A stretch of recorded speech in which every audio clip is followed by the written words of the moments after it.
Today's Deeper Dive with Dara Cam podcast is brought to you by the Lockwood Law Firm. The firm, founded by John Lockwood, is based in Tallahassee, Florida, and its attorneys have more than 40 years of combined experience in legal and regulatory policy matters.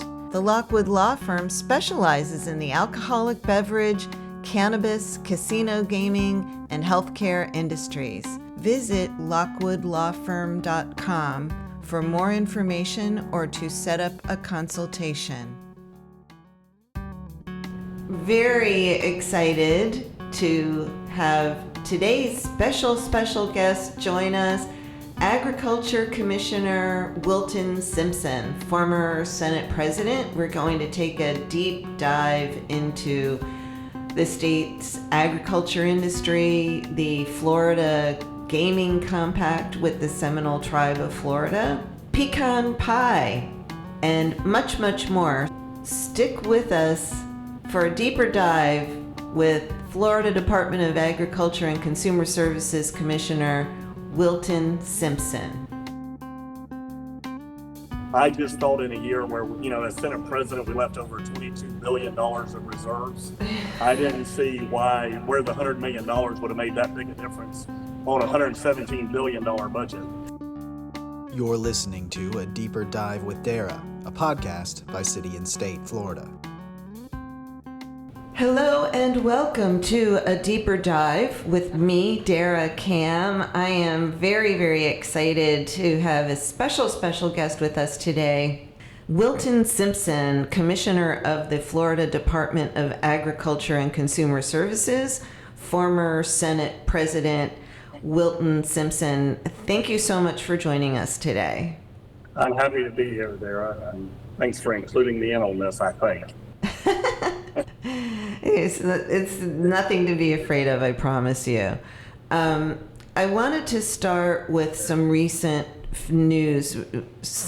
I'm stumbling, so I was going to call you Senator Simpson. Commissioner Simpson and I go way back from his days in the Senate. A federal appellate panel just issued a ruling upholding a compact that is a deal between the state of Florida and the Seminole Tribe of Florida, a $2.5 billion over 5-year deal that gives the tribe control of sports betting throughout the state. And the reason, it might sound funny that we're starting off with a question like that with the Commissioner of Agriculture and Consumer Services, but the reason that we are starting off with that is because Senator, I'm going to keep doing it, I'm sorry, Commissioner Simpson played a major role in negotiating a compact with the tribe. I was wondering if you could tell me, sort of give our listeners a little of the history of that agreement with the tribe and your role that you played in that and where we're at right now. Yeah, thank you, Dara. That was it was one of my major priorities as Senate President to get that completed.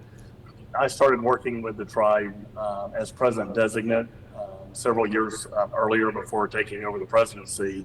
And we actually had come to an arrangement or had negotiated substantially all of the compact, and we did not get it done in those 2 years as President Designate. So as Senate President, if you'll remember, we actually had to come back in special session and do the compact. It was something that, in my experience, what we were looking for is how do we allow the two sovereign nations, right, the Seminole Tribe and the state of Florida, sovereign states, how do we bring those parties together in what was mutually beneficial for both parties? The expansion was going to be mostly about having roulette and other games, roulette and other games within the casino and sports betting. And in return for that, the state of Florida would receive a minimum of $500 million a year in revenue, revenue share.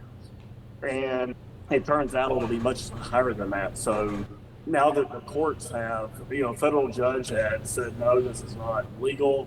The appellate judge in a 3-0 decision reversed that lower court. And now the compact will go forward. I believe that there's about a 45-day time frame to appeal that decision. So I think that we're being cautious, but within a few more weeks here, I think you'll see that compact moving forward.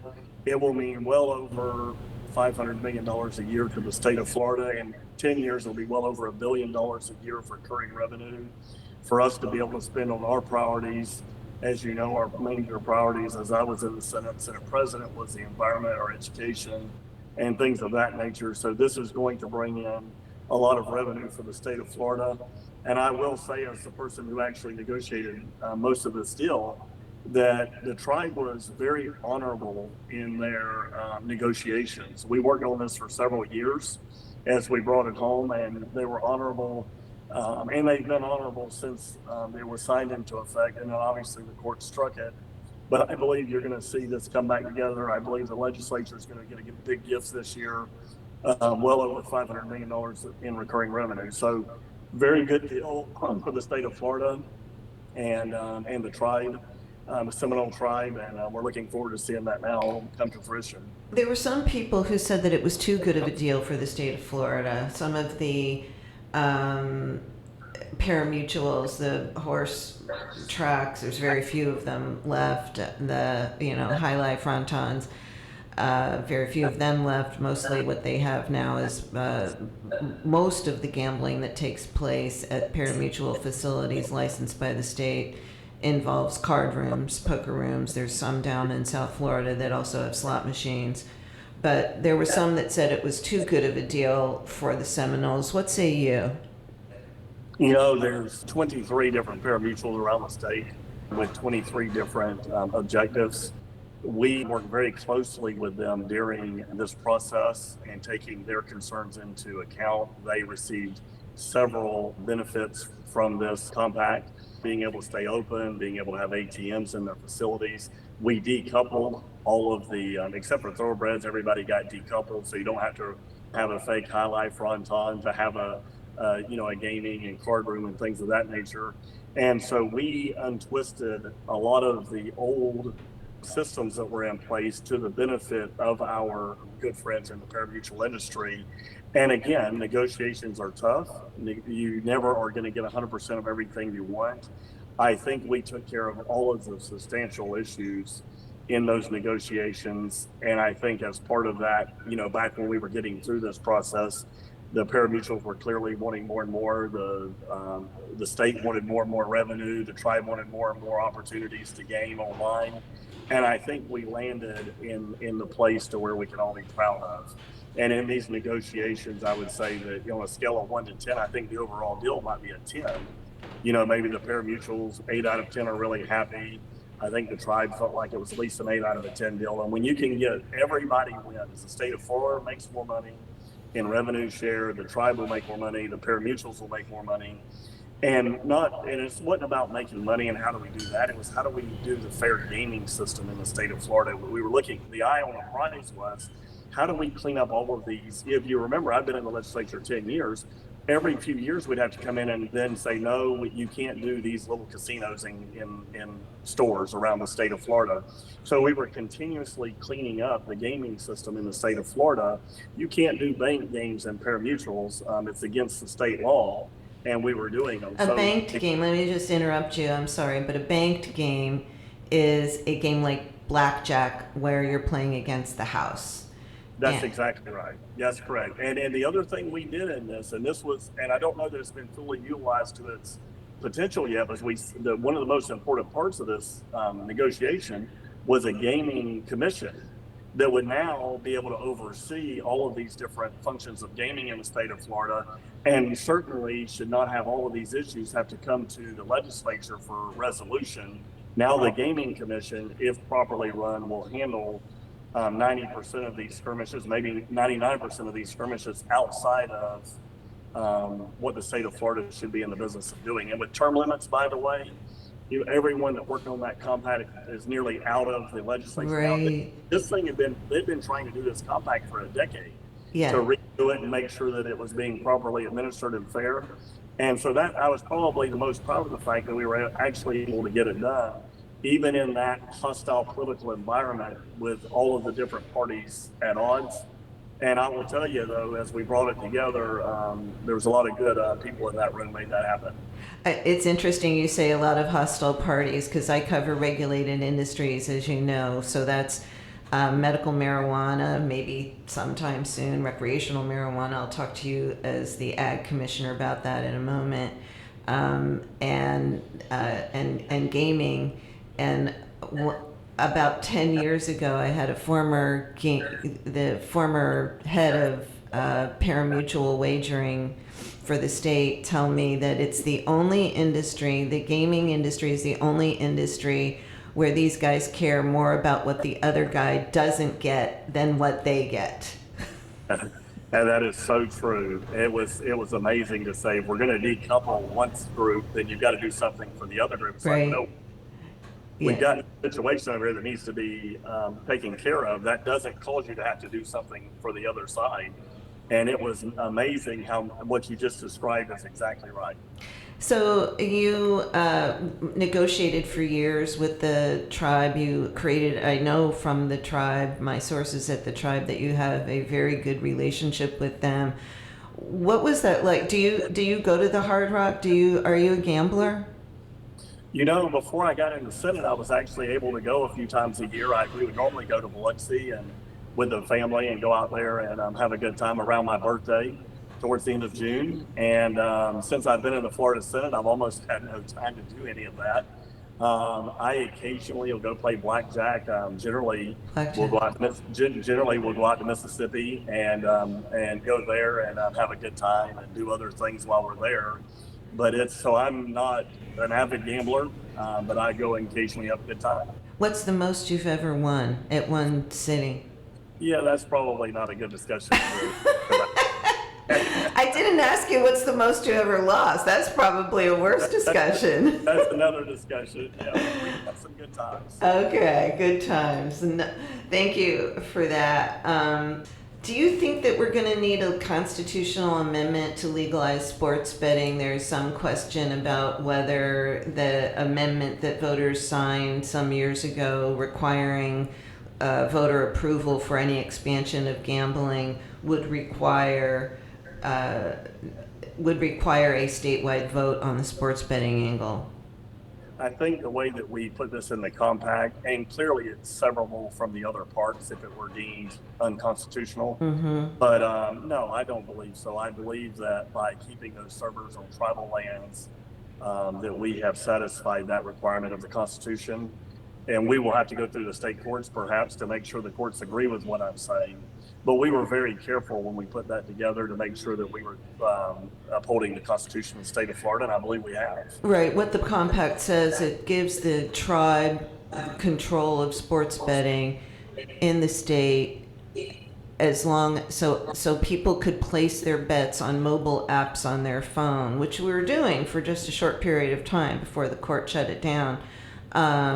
And as long as, and under the compact, the bets will be handled through servers that are located on Indian land, and that has to do with federal law that regulates what gambling, how states can enter agreements with tribes about gambling that takes place on tribal lands. I think I worded that properly. No, that's right. And IGRA at the federal level has to approve all of these types of operations. And of course, remember, we have exclusivity with the tribe, which is the reason that we have such a revenue share here in the state of Florida.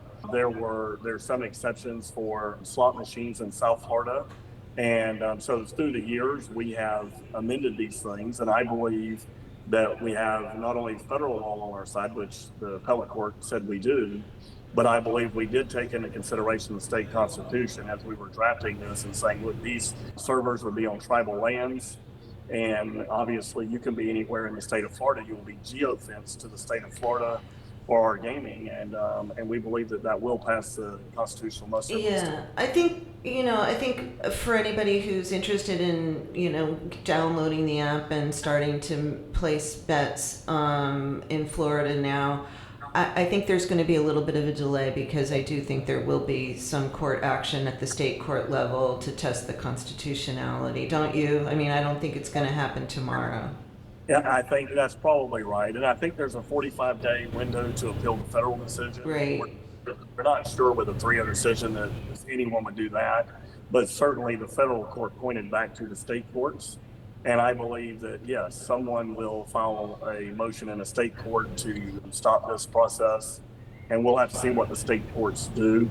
I do believe the way that it was crafted within the law that it will ultimately, even if it comes to the Supreme Court, we will be in a position to have it as the legislature drew it up. Well, thank you for that. I wanted to move on to some of the stuff that went on during the legislative session. Governor DeSantis vetoed $100 million for the Rural and Family Lands Protection Program. That's something that you have advocated for, that program, and oversee. Did you talk to the governor about his veto, and what are your thoughts about that veto? Well, I made it pretty clear that we were very proud as a Senate president to establish the wildlife corridor in the state of Florida, to establish the definition of a wildlife corridor.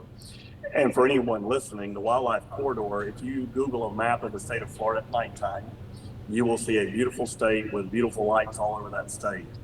Everywhere it's dark is the wildlife corridor. Everywhere it's dark is where our aquifer gets recharged. It's where we grow our food, and it's where animals traverse the state from the Keys all the way to Bay County and to Pensacola. And when you think about the wildlife corridor and you think about 1,000, 1,500 people a day moving here, how are we going to preserve that wildlife corridor? How are we going to preserve agriculture for the next 1,000 years, right? Into infinity in this state. So our biggest concern is how do we preserve agriculture? How do we prevent this urban sprawl into agricultural lands? A lot of folks will say the last crop we plant are houses. The last crop we plant are commercial buildings. How do you prevent that on your vital agricultural land? And so when I was Senate president, we not only established the wildlife corridor, which I'm very happy to say that the current president and speaker are both, putting resources towards preserving that part of the land. I think we think about it a little differently on how to do it. So when you think about the Rural and Family Lands Program, we actually go in and buy development rights from farmers. We do not go in and do a fee simple purchase. And I'll give you some differences. If you give me $100 million to go in and buy development rights, my money will go 2 to 3 times as far in acreage as your money will be in fee simple. Number two, if the state buys the land, as mostly is being projected in this $800 million this year, it comes off the tax rolls. So your local citizens now are not getting the benefit of that property being on the local tax rolls, helping support your frontline responders, your education system, and all your frontline government, your county government. When you look at rural and family lands, farmers continue to take care of that land in perpetuity. If the state buys the land, we have to then get more money from the legislature next year to go in and buy those, to go take care of that land we just bought. Now, in some of the deals, we will say, well, we're going to buy the land, but then we're going to lease it back to farmers. We're going to lease it to them for a certain period of time. Well, that's just a ticking clock, because when that lease runs out, or if it's not renewed, or a different administration comes in that doesn't want to lease those lands, now you have eliminated all of that land from production. You've taken it out of the private enterprise. You've paid 3 times as much as we had to pay for it.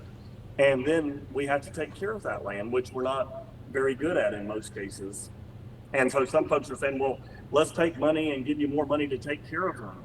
And what I would suggest is where there are landowners who do not want to sell their development rights, but we need those critical linkages to make sure that we've got farming community and wildlife corridor, the state could come in and buy those lands, but then we should remove the development rights and then surplus them back into the private market, where your farmers could come in and farming families could come in and buy those lands at a much reduced cost, right? Because you're not buying the development rights and all the things that make it more valuable.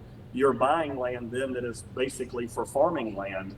And so when you look at the benefits of rural and family lands, outnumber fee simple 10 to 1. And you could go down in it. So when I was in the Senate 10 years ago, they said, oh, it'll take $20 billion to buy all the land we need to buy for these corridors. You could have bought the development rights for $6 or $7 billion. So it's a bargain for the taxpayer.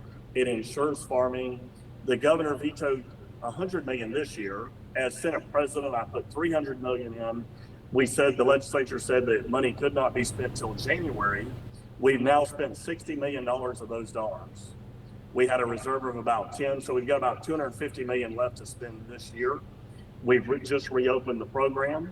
And so I believe, and what I was telling the legislature was, I believe by the end of this year, we will have close to $1 billion of opportunities to buy development rights. And if that's true, if without the veto of that 100 million, I would have had 350 million to spend. The downside to that veto, besides the fact that now we're going to have less farmland being preserved, is that we set up a team to do this very quickly and a process. And we've got very good people there now that are putting these processes together. If you look at other state organizations that collect tens and hundreds of millions of dollars through the years, if it takes 3 or 4 years for them to spend those dollars, think what inflation has done to that money. Oh, yeah. We were very proud 2 or 3 or 4 years ago to put $200 or $300 million into some of these Florida Forever programs.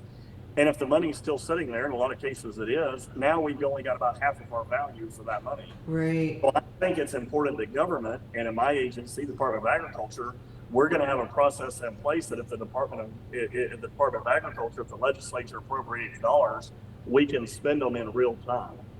And of course, there's a process. We have to go through a cabinet process. So our process could be hindered from not being put on the agenda, at the cabinet level, or it could be hindered in some fashion like that. But barring that, we're going to be able to spend these dollars. And by the way, by spending them early and often, we're getting the full value for those dollars. And they always say, well, yeah, but if you can't buy them for a discounted rate, you're not making a good deal. The truth is everything we didn't buy 3-4 years ago is twice as expensive today. And so back then, if we'd have paid fair market value for them, we would already have major value infrastructure in this system of the state of Florida. And so anyways, we're looking forward to working with the governor's team and the legislature again this year on the rural and family lands. We do have $250 million to spend currently. I just thought in a year where, as Senate President, we left over $22 billion of reserves. I didn't see where the $100 million would have made that big a difference on a $117 billion budget. Stick with us. We'll be right back with Florida Ag Commissioner Wilton Simpson. Here at Deeper Dive, we want to hear from you, the listeners. We invite you to send your questions, comments, and feedback to our mailbag. You can reach us at deeperdive@cityandstatefl.com. That's deeperdive@cityandstatefl.com. Get your 2 cents in by sending us an email. Welcome back to a deeper dive with Dara. Kind of, not a very, trying to think of a polite way of saying this, but there wasn't the kind of reciprocity maybe that you had expected with the kind of financial shape that you left the state in when you left as Senate President in November. Well, I think of it through the lens of I have great relationships with the legislature and the governor's team. And I just think of it as common sense. No one would veto $100 million to preserve development rights for agriculture in this state when agriculture is under such attack from greening and citrus, from other diseases coming into this, invasive species coming in. So no one would do something that I believe has harmed agriculture. And it just there wasn't a lot of common sense and a lot of thought in that. And so I think this year, hopefully we will have another successful year in the legislature, and the value will be seen there. And, it just puts us another $100 million behind, which probably represents 50 or 60,000 acres of land, 50,000 acres of land, and that will not be preserved this year. And we have a lot of really good allies working on this. But the truth is, Chris Sprouse said this at one of his meetings from the rostrum. You need a lawyer. He was an attorney. You need a lawyer once a year maybe, and hopefully only once every 2 or 3 years but you need a farmer 3 times a day. And by not approving those monies to go into rural and family lands, you're limiting our ability to have farmers in the future. You know, Governor DeSantis is running for president now. The first early state is Iowa. Do you think that $100 million veto is going to hurt him in a farming state like Iowa or in other farming states? You know, I have no way of knowing, but I know how farmers are, and I think that when people are, understand what happened and understand the ramifications of what happened, I certainly do think it will give them pause to wonder, like, wait a second, why would you do that? And let's put it back into context. $20 billion of reserves. You're spending record amounts of money in buying land, right, and leasing it to farmers, which is a noble cause, except we haven't said, hey, we should surplus the vast majority of this land once we get it bought back to the farming community. And so get it back on the local tax rolls. We just don't have a business strategy there, in my opinion, to do the right thing. And certainly we do not want the state of Florida to end up with half, and we've got a tremendous amount of property today, with the federal government, the local governments, and the state government. We don't want the state of Florida owning the wildlife corridor. We need our partners in agriculture that will maintain that property, that will take care of those fences and the animals that they're safe, and the environment. And I think sometimes we forget this. I think we're conditioned this way sometimes. Your farmers not only produce your food and fiber, the most safe, affordable, abundant food anywhere in the world, but we are the first environmentalists. It is incumbent upon our farming community to take care of these properties. And again, I will go back and say, I believe the farming community does a substantially better job than our state resources do, and at a far better value to our taxpayer. And so if you're thinking about long-term, if you're thinking about, not always will the economy be booming in the state of Florida. We're blessed to have had a 10-year track. I always say this, when I served in the Senate, we reduced taxes by over $10 billion. We paid down well over $10 billion of debt. And then we turned out up leaving $22 billion of reserves when we left. That is historic in any state. And Florida's got a beautiful balance sheet for that. I think now was the time to really, how do we leverage that balance sheet to make Florida the same state 10 years from now, with that pristine balance sheet, with not over bloated government.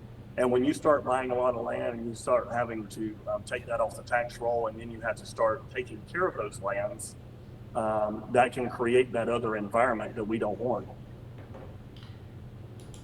Agriculture is one of the, is it the largest industry, or is tourism larger? Is agriculture larger? People don't think of Florida, people from outside of Florida, I should say, don't think of Florida as an ag state. As somebody who's been covering politics in Florida for over 25 years, I don't think there is a place in Florida that I haven't driven through, and it's a darn big state, number one, and there's still a lot of wide open spaces.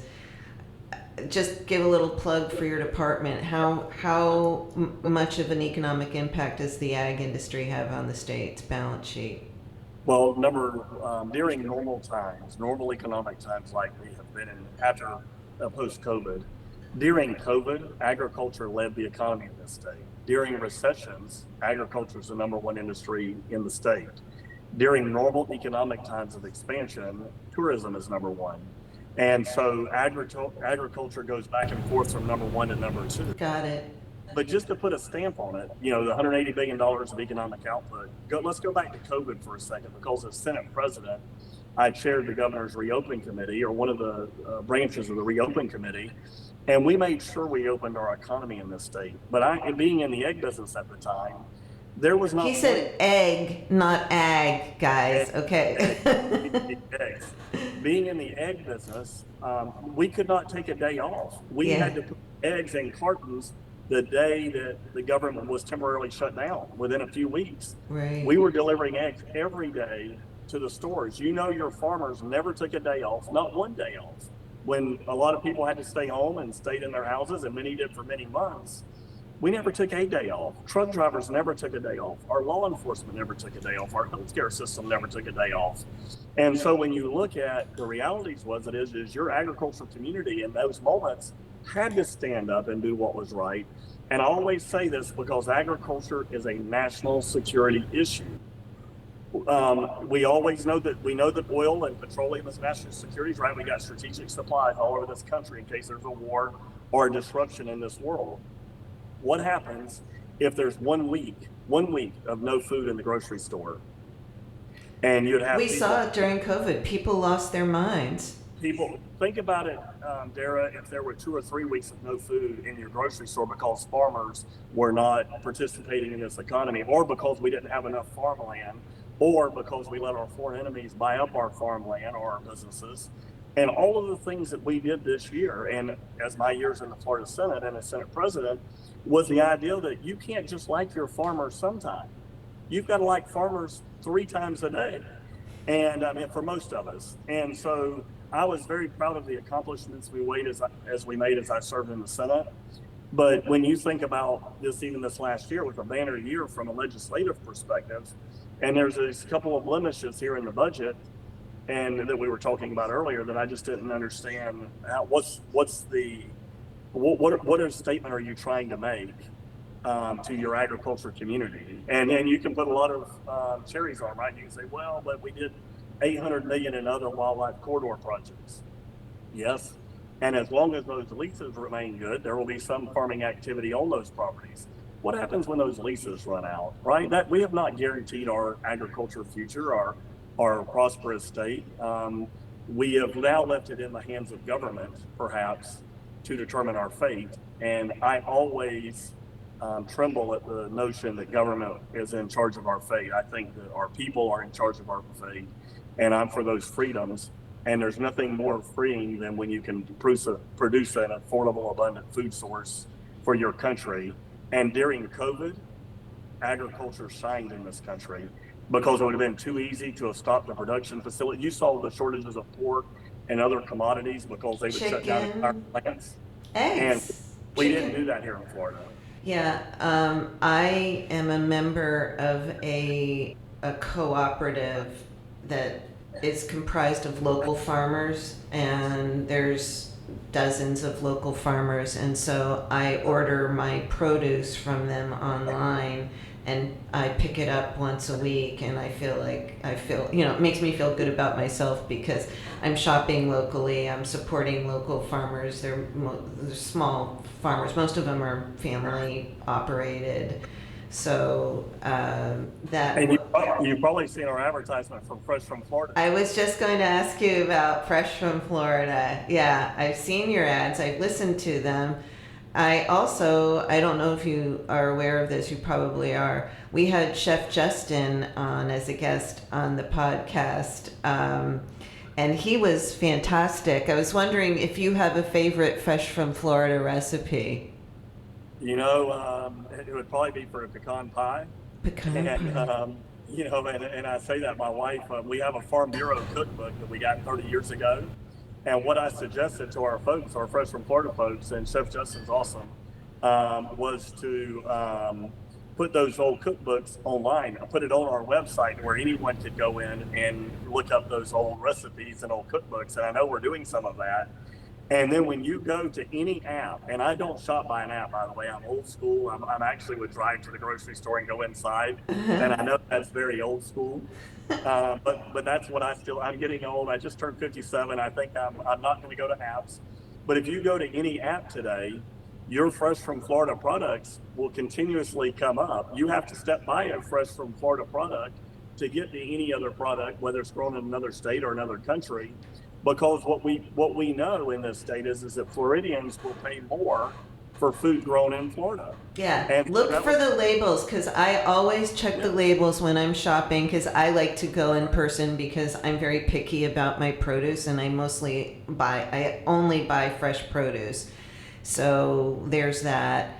And I'm very picky about the freshness of it, but I always check the label to make sure that it's grown in Florida, and if it's something that isn't grown in Florida, that it's something that's grown in the U.S. or that's grown as close to Florida as possible.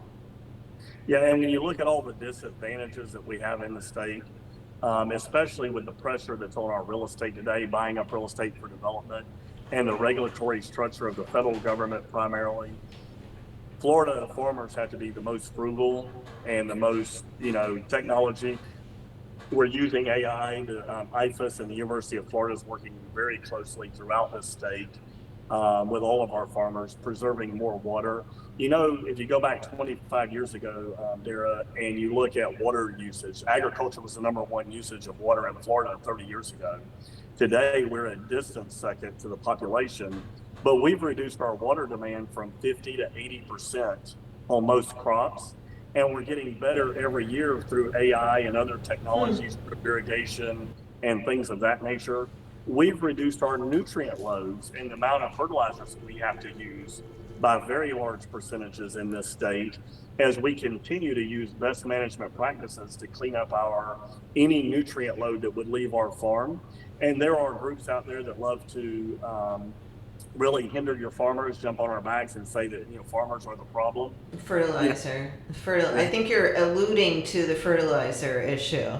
Well, all of the above, any nutrient load. And you just have some folks that believe that farmers are not the first environmentalists. They're misinformed. And so when you look at what agriculture has really done using best management practices the last 30 plus years, we have reduced that nutrient load.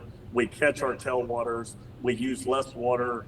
Depending on which part of the state you have and your geology in your state, you use different techniques. Farming is getting better and better every year.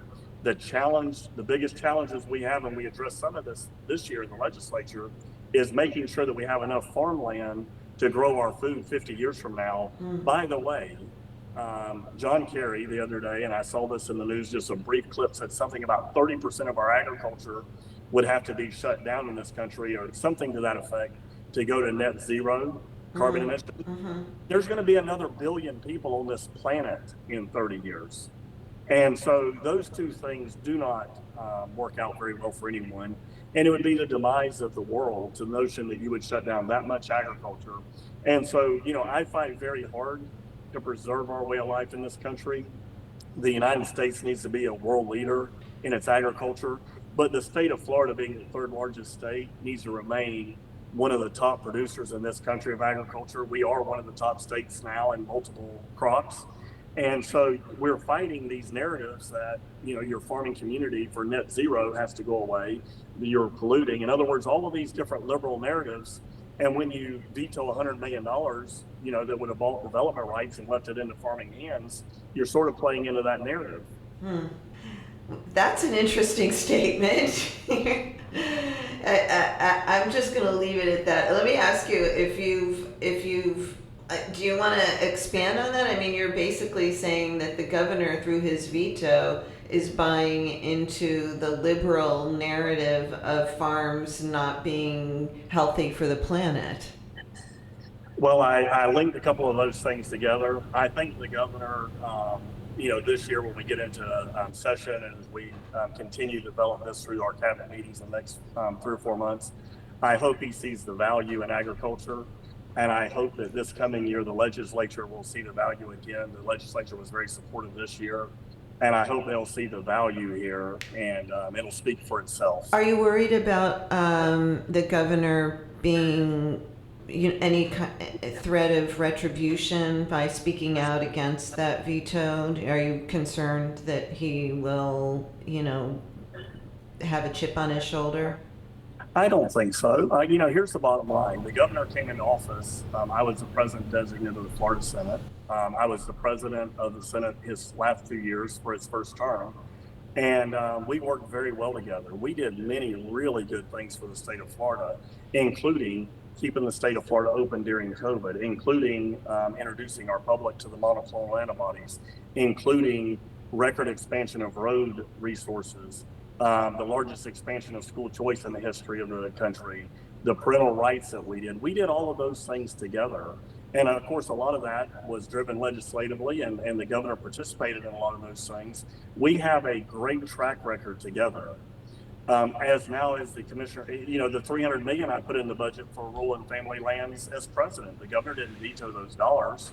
I think we've got a great track record, and I think that there's a disagreement on this $100 million, but certainly we've got 100 successes and 1 or 2 failures. And so, no, I don't think that there'll be any. I would not expect anything like that. I'm not. I don't think so. But look, I learn something new every day.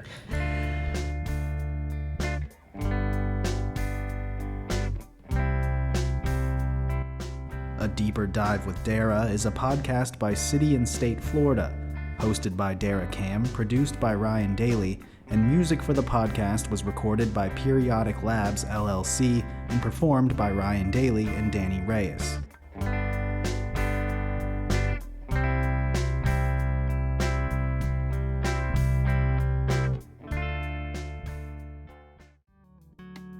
Today's Deeper Dive with Dara Cam podcast is brought to you by the Lockwood Law Firm. The firm, founded by John Lockwood, is based in Tallahassee, Florida, and its attorneys have more than 40 years of combined experience in legal and regulatory policy matters.